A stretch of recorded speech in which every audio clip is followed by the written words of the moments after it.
புதுக்கோட்டையில் நடந்த ஆலோசனை கூட்டத்தில் நிர்வாகிகள் வந்து உங்கள்கிட்ட முறையிட்டு வந்தாங்க. அந்த மாதிரி உட்கட்சி மோசம் நடந்திருக்கதா சொல்றாங்க. யார் சொன்னாங்க? வந்து நிர்வாகிகளை வந்து வெளியேற்ற மாதிரி சொன்னது கேளுங்க. நான் தலைமைச் செயலகத்தில் ஒரு சின்ன சின்ன பிரச்சனை இருக்குது, அது தலைமை கழகத்தில் சொல்லி தீர்த்துக்குவோம். அது எப்படி நம்மளுக்கு கடந்த முறை 9 தொகுதியிலையும் வெற்றி பெறுவோம். இந்த முறை வெற்றி பெறுவோம்.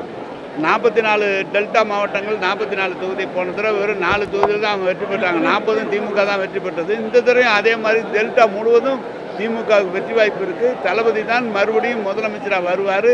யார் என்ன கூட்டணி சேர்ந்தாலும் இந்த டெல்டா மாவட்டம் முழுவதும் தளபதி பக்கம் தான் இருக்குது. வந்து அந்த குடிநீர் பிரச்சனை நேற்று கூட அந்த காலிக்குளங்களோட போராட்டம் நடத்தியிருக்காங்க. முசிறி பொண்ணு அவங்களுக்கு தனி கூட்டு குடிநீர் திட்டம் இப்போ ட்ரையல் ரன் போயிட்டுருக்கு. சீக்கிரம் கொடுத்துருவோம்.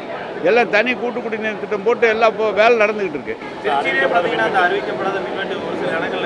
இல்லை, இந்த காற்று அடிச்சது மழையில் அது கொஞ்சம் இருக்கும். அது எப்போவுமே அது நடக்கும். அதெல்லாம் எல்லாம் பார்த்துக்கிட்டு இருக்கோம். உடனுக்குடன் அட்டன் பண்ணி செய்ய சொல்லியிருக்கோம். தமிழக வெற்றி கழகத்தில் விஜய் கட்சி வந்து ஒரு மிகப்பெரிய தாக்கத்தை ஏற்படுத்தும். விஜய் தான் முதல்வர் ஆகிறார். அதெல்லாம் அவன் ஏங்க 500 ரூபா பணம் இருந்தால் போஸ்ட் ஓட்டுவாங்க. இதெல்லாம் ஒரு கணக்கா? மக்கள்லாங்க தீர்ப்பு சொல்லணும்.